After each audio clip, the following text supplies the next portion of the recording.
What's up everybody, it's BBKDRAGOON here, and Halo Wars 2 is releasing in a little over a month on February 21st. We also have the Blitz open beta coming next week, January 20th through the 30th. This is an open beta, anybody can play it if you have Windows 10 or an Xbox One. I'm excited to try out the new game mode. Even more so than that, I'm really excited about Halo Wars 2. Gonna share those reasons with you today, as well as a couple of things I'm a little bit worried about. Nothing major, but I wanted to throw it in here to make a balanced video so we approach Halo Wars 2 with a very realistic expectation, also being excited and stoked. So first of all, the original Halo Wars 1 was built by Ensemble. That was the studio that made Age of Empires, Star Wars Galactic Battlegrounds, and Age of Mythology. If you guys aren't RTS fans, Age of Empires is considered one of the all-time classic great RTS games.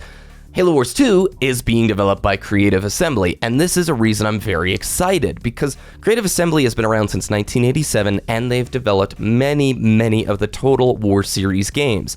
That's a really long history with the RTS game genre, and a very long history as a game developer. I have a lot of faith in their development skills, bringing a product that is going to be unique, putting their own flavor and spin on it, and taking the experience that they've learned from the Total War series and implementing that into Halo Wars 2. The second reason I'm really excited is the campaign. It's got a fantastic classic Halo setting, brutes and humans, this battle of good and evil, Atriox being the perfect villain, and you also have Blur Studios doing the work on the cutscenes, which if you played Halo 2 Anniversary and seen their work, it's been just gorgeous. I mean, the level of detail and polish they put into their cinematics is far and away just super awesome.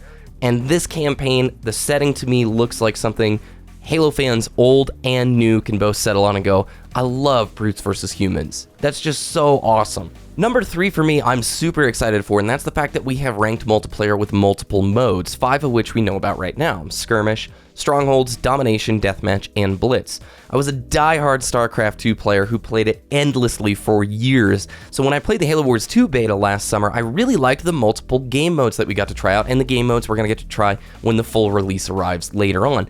That gives a new and fresh perspective on RTS. It isn't always just about eliminating your opponent. There's different objectives, and that's going to create some very fun scenarios when you get into 2v2 game types, and you get teammates that you actually get to work with. The fourth one, and the biggest one I'm excited for, this is a console RTS with a developer who has over a decade of RTS experience. The RTS genre as a whole hasn't been exploding in popularity the last few years, and on consoles, it's just non-existent for the most part, and to see Halo Wars 1 getting a sequel, and if Halo Wars 2 is successful, maybe this continues along the line, is something I'm super stoked for. Additionally, it's a non-FPS Halo game that gives the franchise a chance to expand into other genres. The characters, the universe, all of these things are pretty iconic at this point, and as long as executed well, I'm excited to see creative options being explored outside of the traditional framework of an FPS Halo game. Number 5 is the Blitz beta next week, January 20th through the 30th. We're going to get to try this game out on Windows 10, see how it performs, and we're going to get to try out Blitz, which is their new game mode that they've been advertising heavily. It's definitely been the forward point of the spear. In their PR, they seem very excited about it because it's a new opportunity for them to bring players in to the RTS genre that normally wouldn't be interested in this type of game. RTS is not a genre that's extremely welcoming of new players and can be very intimidating to people not familiar with the tropes associated with this style of game. The Blitz game mode, if executed correctly, okay, and this is a real caveat here, could be a way to bring in people who've never played an RTS before and get them engaged with this game and grow this genre once again. But I do have a few concerns.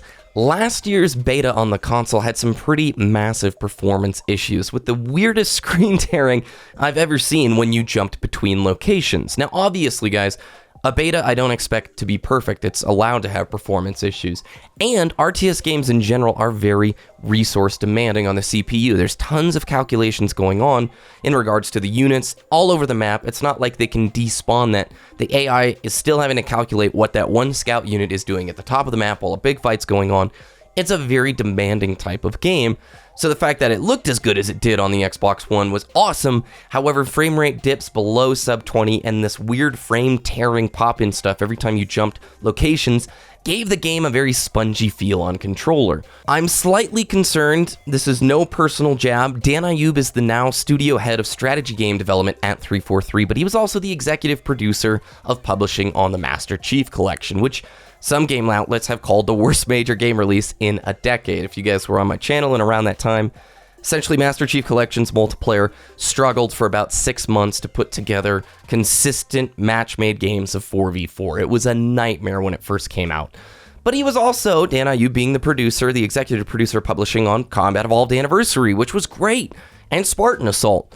I just really, really hope that this game works out of the box, no technical issues, and we don't have to experience any elements of what we did with previous releases. My final concern is the Blitz game mode. It's influenced heavily by MOBAs. It has cards that you can call units in, a much faster style of gameplay, and it does away with the whole base building and unit building side of things from a strategy game. Now, as an RTS player, I'm like, that's why I play RTS. It's all about making strategic choices based on limited information you get from your opponent. It's not about calling in random unit cards that you get. I know there's order to the chaos and I'm underselling it. My hope with Blitz is that they don't balance actual unit balance based on Blitz. I want to see the game balance purely around 1v1 game modes so that ranked play reflects an optimal scenario. Not Blitz is the most popular mode, and so we need to actually balance these units because this card's way too powerful, and that actually bleeding into the balance of like 1v1 multiplayer. That's my only real concern, and I think they're going to execute this fairly well. They've had enough time and enough betas that they probably have a good set of data that they can put together that lets us look forward to a great release come February. So those are the reasons I'm excited about Halo Wars 2. If I missed anything, guys, let me know down below. I know some of you are diehard Halo Wars 1 fans, and sound off in the comments if you are. If you enjoyed this video, please let me know with a like, and I'll be following up soon with some beta videos once that gets here. January 20th, link in the description will be there once that beta sign-up stuff goes live so that you guys can check it out. Have an awesome day, and we'll see you next time.